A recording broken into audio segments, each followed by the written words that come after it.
When was it time to stop being Mr. Nice Guy? I've always been the guy everyone comes to when they need help at work. For 3 years at my marketing job, I'm the one who stays late to fix other people's mistakes, covers shifts when someone calls in sick, and brings donuts on Friday mornings. When Lisa needed someone to finish her presentation because of a family emergency, I spent my weekend putting it together. When Marcus forgot about the client meeting, I covered for him and said we'd had a scheduling mix-up. I genuinely enjoyed helping people succeed. But 2 months ago, something changed. People were still asking for help, but their behavior around me shifted in ways I couldn't pinpoint. Lisa stopped making eye contact when she asked me to cover her reports. Marcus would look over his shoulder when talking to me, like he was checking if anyone was watching. Even Rebecca from accounting, who used to chat with me at the coffee machine, started taking the long way around my desk to avoid interaction. I figured everyone was stressed about quarterly reviews, but then I noticed conversations that stopped when I entered rooms. Not obvious cutoffs, just subtle shifts where people would suddenly change topics to weather or weekend plans. During lunch breaks, I'd see groups of coworkers huddled in the break room speaking in low voices. When I'd approach, they'd scatter naturally, but their body language felt rehearsed, like they'd practiced this dispersal. The weirdest thing was how helpful everyone suddenly became toward me. People started insisting on buying my coffee, bringing me lunch from expensive restaurants, offering to help with my projects even though I never asked. It felt backward. Sarah from HR, who normally barely acknowledged me, brought me a $12 coffee one morning and mentioned how much the company appreciated dedicated employees like me. Her smile seemed forced, and she kept glancing at her watch. Then there was the meeting I wasn't invited to. I walked past conference room B and saw most of my department inside, including people who never attended planning sessions. Through the glass, I could see someone pointing to charts on a whiteboard. When Marcus noticed me looking, he quickly closed the blinds. When I asked Lisa about it later, she said it was just a boring budget review that didn't involve our projects. But I'd seen my name written on that whiteboard in red marker. The breaking point came when I offered to help organize the annual charity drive, something I'd done successfully for 2 years. Instead of grateful acceptance, my supervisor Kevin looked uncomfortable and said they'd already assigned that responsibility to someone with more administrative experience. That afternoon, I decided to work late and finish a project that wasn't due until next week. The office was empty except for security, or so I thought, until I heard voices coming from Kevin's office around 9 p.m. I walked over to check if everything was okay, and saw Kevin, Lisa, Marcus, and Sarah through his partially open door. They were sitting around his desk with papers spread out, and they were discussing me. I stood frozen in the hallway as Kevin mentioned something about timeline and making the transition smooth. Lisa said she felt guilty about the whole situation, and Marcus said it was better this way, that I'd understand eventually. That's when I saw what was on Kevin's desk, a thick folder with my name on it, and next to it, what looked like a job posting. I moved closer to the door, and that's when I realized exactly what my helpful coworkers had been planning behind my back. I clear my throat, and foreheads snap toward me in perfect synchronization. The room freezes as if someone hit pause on a movie. Kevin's mouth hangs open mid-sentence, the folder with my name splayed across his desk like evidence at a crime scene. So, I say, my voice unnaturally calm despite the pounding in my chest. I guess this explains the weird behavior for the last 2 months. No one speaks. Lisa's face drains of color. Marcus suddenly finds his shoes fascinating. Sarah from HR straightens her blazer, switching instantly to professional mode. Kevin recovers first, slamming the folder shut with a forced smile. Hey, working late too, huh? We were just discussing some departmental restructuring plans. Restructuring plans that involve me specifically? I step into the office, pointing at the folder. And a job posting that looks suspiciously like you're replacing me? The silence that follows confirms everything. I notice Lisa's hands trembling slightly as she grips the edge of her chair. Look, Lisa finally says, her voice barely above a whisper. We were going to tell you tomorrow. The company is eliminating your position. My position, I repeat flatly. The one I've held successfully for 3 years. The one where I've covered for everyone in this room at some point. Marcus still won't look at me, his eyes fixed on a spot on the floor. The silence in the room is suffocating. Sarah clears her throat. We've put together a very generous severance package. She gestures to the folder Kevin had quickly closed. 2 months' salary, extended benefits. When did you decide this? I interrupt. Because people have been acting strange around me for exactly 2 months. Were you planning to string me along indefinitely while interviewing my replacement behind my back? Kevin shifts uncomfortably. We wanted to make sure we had the right candidate before. You already hired someone? The realization hits me like a physical blow. That's why you wouldn't let me run the charity drive again. You've already given my responsibilities to someone else. It's not personal, Kevin says, but his eyes dart away from mine. It's a business decision. The department is moving in a new direction that requires a different skill set. I laugh, the sound hollow even to my own ears. Not personal? Is that why everyone's been buying me coffee and lunch? Why Sarah suddenly appreciates me after barely acknowledging my existence for 3 years? Why conference room B meetings happen with my name on the whiteboard and the blinds get closed when I walk by? Lisa at least has the decency to look ashamed. We wanted to make your last few weeks pleasant. Pleasant? My voice rises despite my effort to stay calm. You've been treating me like I'm terminally ill. Secret meetings, whispered conversations, fake smiles. Do you have any idea how that feels? Marcus finally speaks, his voice quiet. We thought it would be easier this way. Easier for who? I demand. For you? Because it certainly wasn't easier for me, wondering why everyone suddenly started acting like pod people around me. I turned to Kevin. Why the secrecy? Why not just tell me 2 months ago instead of this elaborate charade? Kevin straightens in his chair, finding his supervisory voice again. We wanted to ensure a smooth transition. Your institutional knowledge is valuable, and we needed time to document processes and... You mean you needed me to train my replacement without knowing it? I interrupt. All those questions about my workflow, the documentation requests, the knowledge-sharing meetings that wasn't about improving the department. That was about making sure you could replace me without disruption. Sarah steps forward. We understand you're upset. No, you don't understand at all. I cut her off. I've stayed late fixing Lisa's presentations. I've covered Marcus's missed client meetings.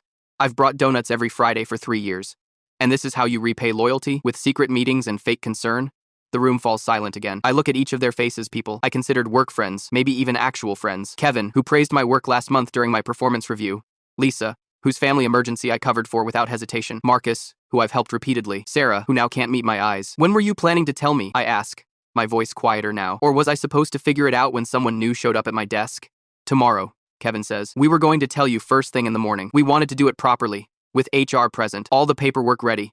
How considerate, I say, the sarcasm thick in my voice. And the fake kindness, the expensive coffees and lunches, was that in the termination handbook too?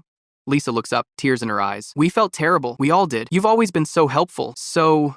nice. I finish for her. I've always been nice, and you took advantage of that. Activision Hartmans. I turn to leave, then pause at the doorway. You know what the worst part is? I would have understood if you'd just been honest with me. But instead, you lied to my face for 2 months while planning to replace me behind my back.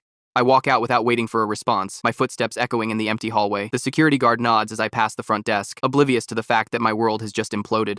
In the parking lot, I sit in my car for a long time, staring at the building where I've spent 3 years of my life. The anger I feel is unfamiliar. I'm not an angry person by nature. I'm the helpful guy, the nice guy, the one who brings donuts on Fridays and stays late to help others. But as I finally start my car and pull away from the office, I realize something has fundamentally changed.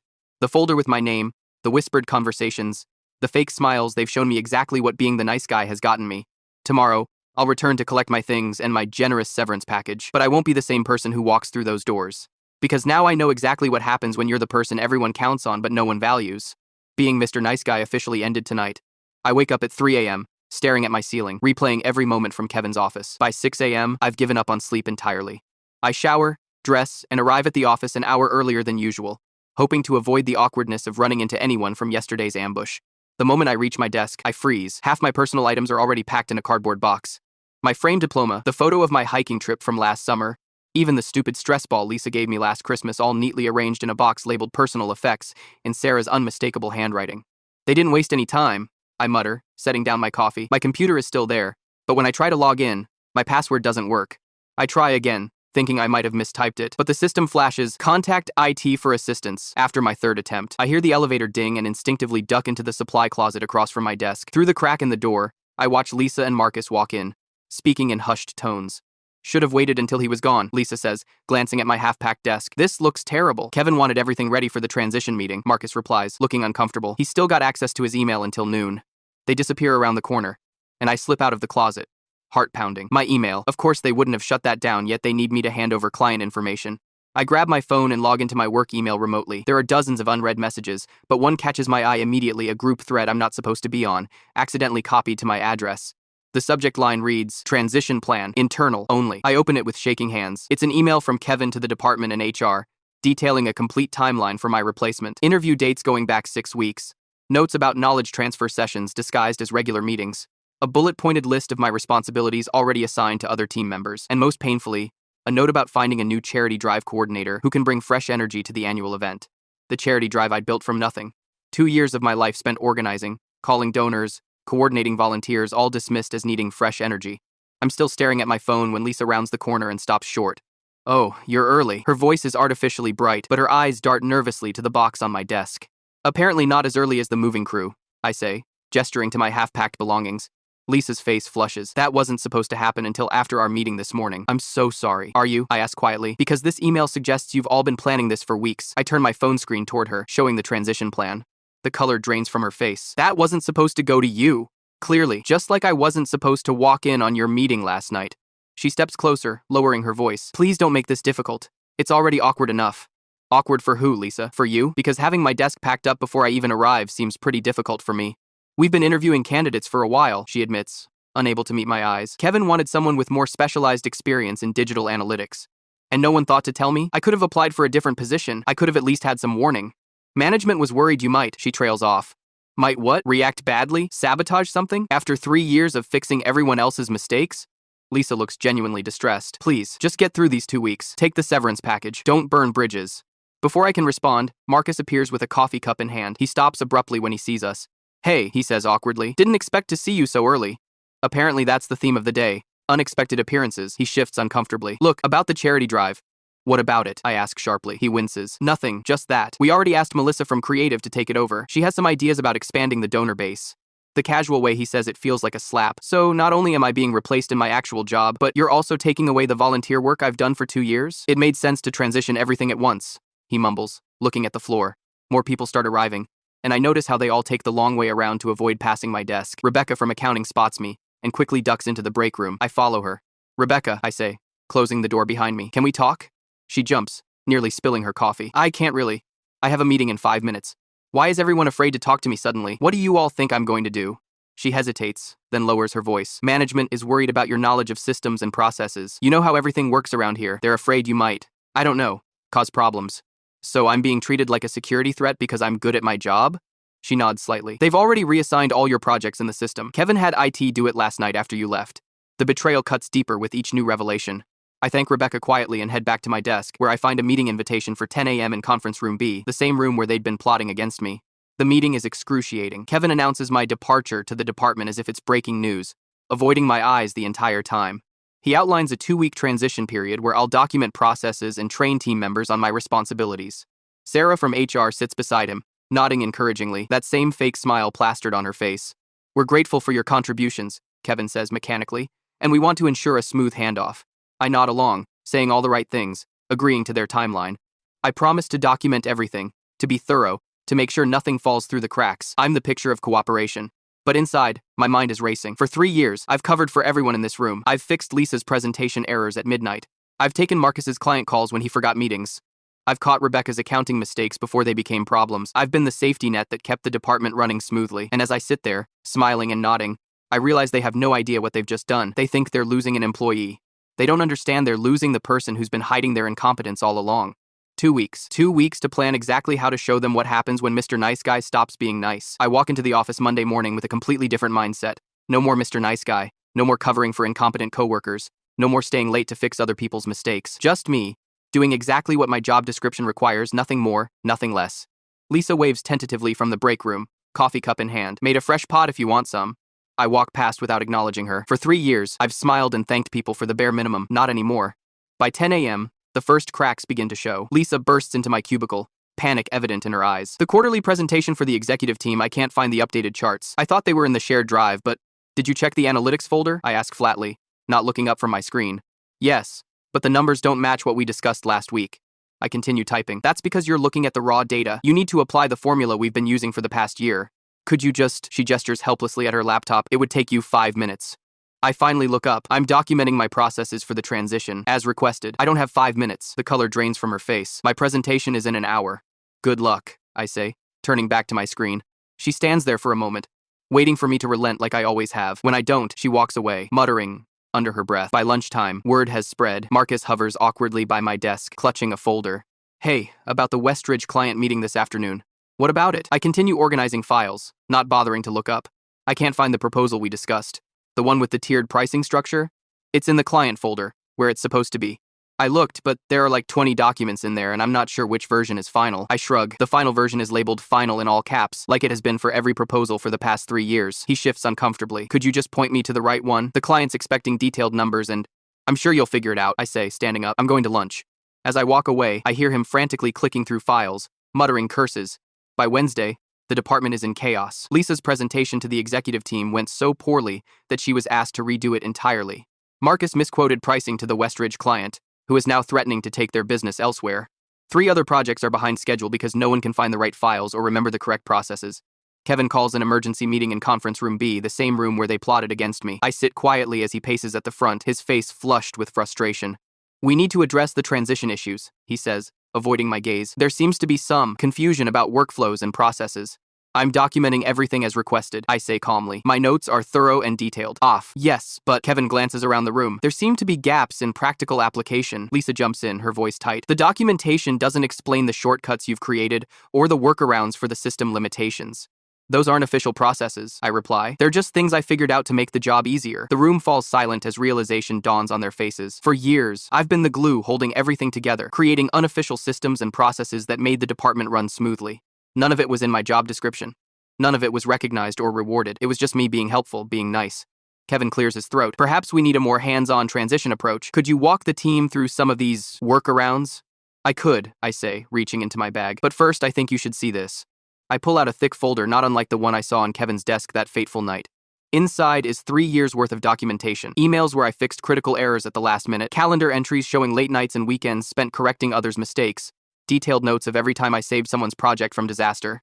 For the past 3 years, I say, opening the folder, I've been covering for everyone in this room. I've fixed Lisa's presentation errors after midnight.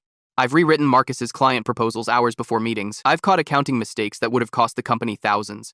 I lay out page after page of evidence, watching their faces grow increasingly uncomfortable. None of this was in my job description. None of this was acknowledged in my performance reviews. It was just me being helpful, being the nice guy everyone could count on, but no one valued. Sarah from HR shifts nervously in her chair. This is very thorough. I've always been thorough, I reply. That's part of what makes me good at my job, the job you're eliminating. Kevin looks pale. We had no idea the extent. That's the problem. I interrupt. You had no idea how much I was doing because I made it look effortless. I made everyone else look competent. I pull out one final document, a detailed analysis of department inefficiencies I've been hiding with my extra work.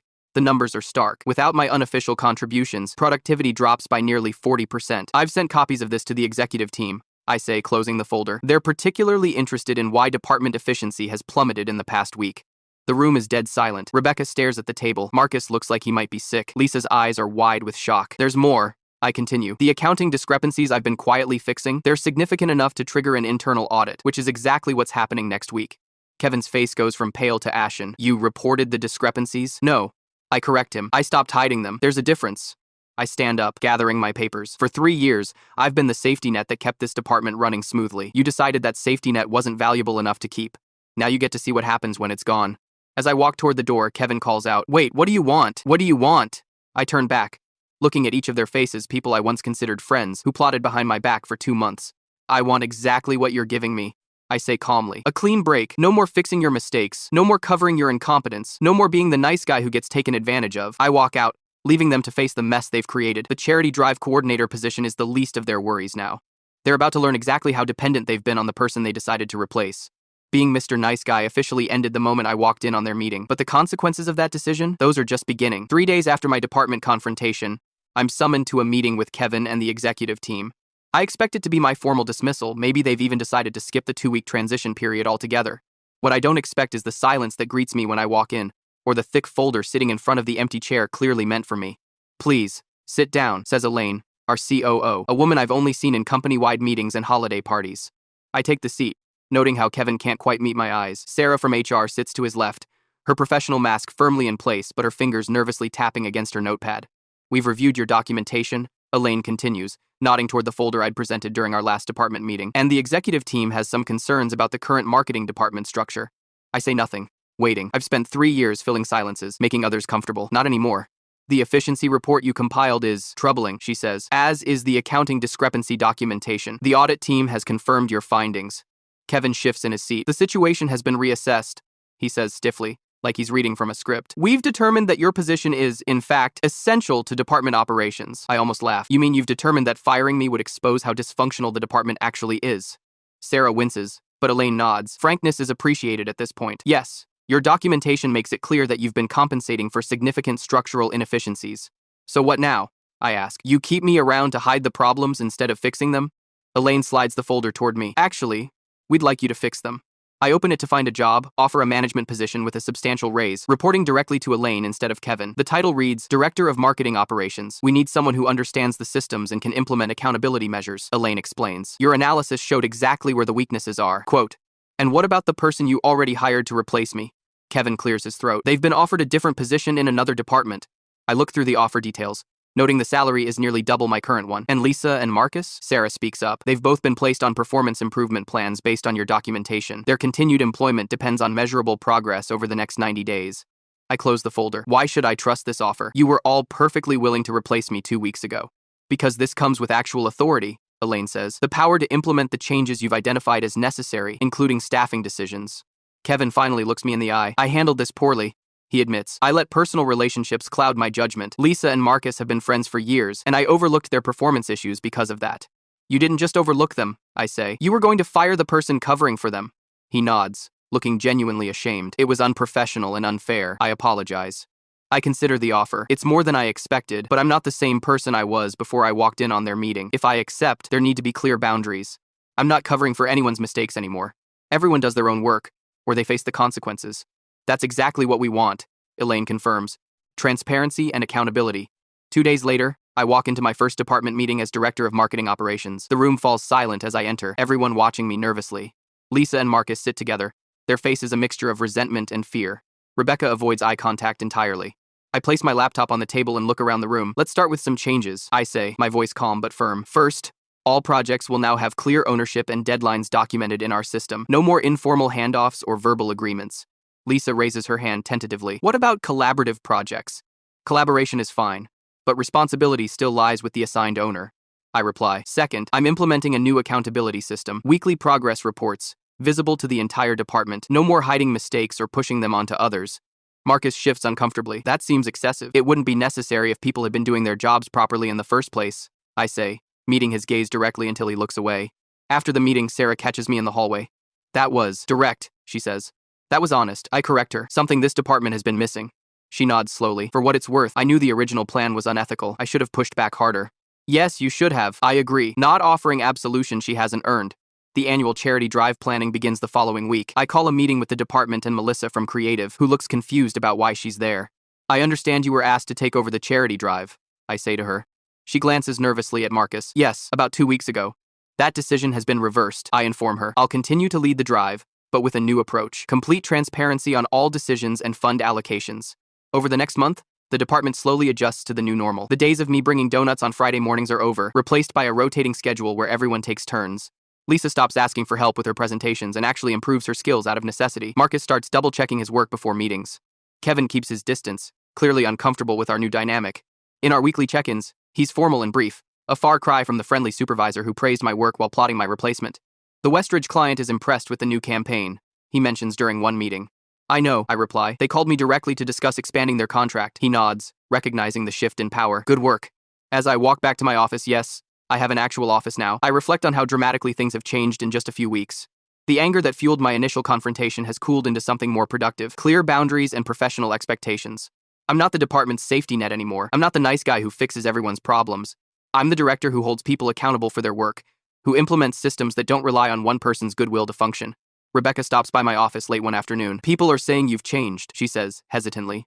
I have, I acknowledge. I stopped prioritizing being liked over being respected. It's just, you used to be the person everyone could count on. I look up from my computer. I still am, but now I'm counting on others to do their jobs too. She nods slowly. I guess that's fair. As she leaves, I think about the lessons of the past month. Being Mr. Nice Guy got me taken for granted, exploited, and nearly fired. Setting boundaries got me respect, authority, and a substantial raise. The charity drive is more successful than ever this year, not because I'm working myself to exhaustion covering for others, but because I've built a transparent system where everyone contributes appropriately. Donations are up 30% from last year, and for the first time, I'm not the last one to leave the office every night. Sometimes I catch Lisa or Marcus watching me with a mixture of resentment and grudging respect. They're working harder than they ever have, and the department is better for it. Kevin still can't quite look me in the eye during meetings, the memory of that folder on his desk hanging between us like an unspoken accusation.